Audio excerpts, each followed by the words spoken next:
Como é a Aprilia que Jorge Martin vai encontrar? O Martin foi visto no box da Aprilia em Austin e sabemos que ele pretende voltar no Qatar, a próxima etapa do Mundial. Jorge Martin já comunicou sua intenção de tentar pilotar no Qatar, mesmo que não esteja 100% em forma após suas duas quedas durante o inverno. Então, se isso acontecer, provavelmente Austin foi a última vez que vimos Lorenzo Savadori pilotando a sua moto. E ele foi entrevistado para sabermos como está essa moto que o Martin vai encontrar. Ele disse que Austin foi uma corrida positiva, no qual puderam fazer um bom progresso, apesar das condições em constante mudança, devido ao clima chuvoso no começo da prova.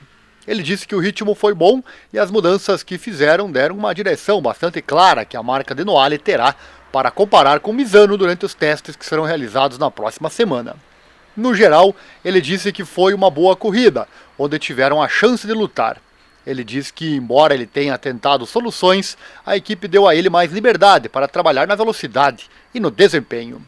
Ele disse que foi bom ver as Aprilias mais perto nas primeiras posições e que agora sabem para onde precisam ir e trabalharão nisso. Quando perguntado sobre qual moto ele deixará para Jorge quando retornar, o piloto de 31 anos respondeu que é diferente daquela que ele experimentou em Barcelona e na Malásia, mas em desenvolvimento e mais perto de suas demandas. Diz que no sábado eles atualizaram e com os engenheiros mostraram a Martin a telemetria para que ele saiba tudo. Fica a dúvida de como foi a sensação de Martin de passar um fim de semana no box e vendo os pilotos correndo sem poder participar, né? E não deve ser muito legal, mas faz parte da vida de piloto, né? E ele sabe muito bem como é, afinal não foi o seu primeiro acidente forte, pois lembremos bem que ele sofreu um gravíssimo acidente lá em Portimão, no seu ano de estreia na MotoGP em 2021.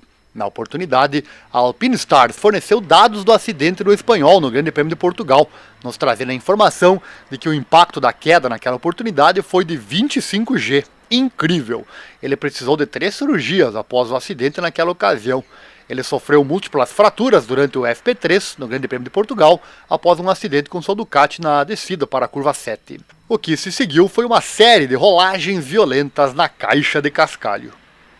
Já assistiu o nosso novo vídeo sobre investimentos? Está aqui na descrição e ficou mais explicativo.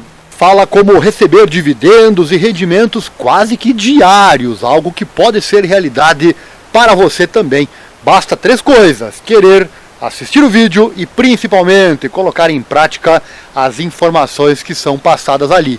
E aqui no canal, o de sempre, deixa o like, se inscreva, compartilhe com os amigos, assim o canal cresce e você ganha mais conteúdo. Visite também nossos demais canais aqui no YouTube, que você verá agora na sequência. Um abraço e até logo!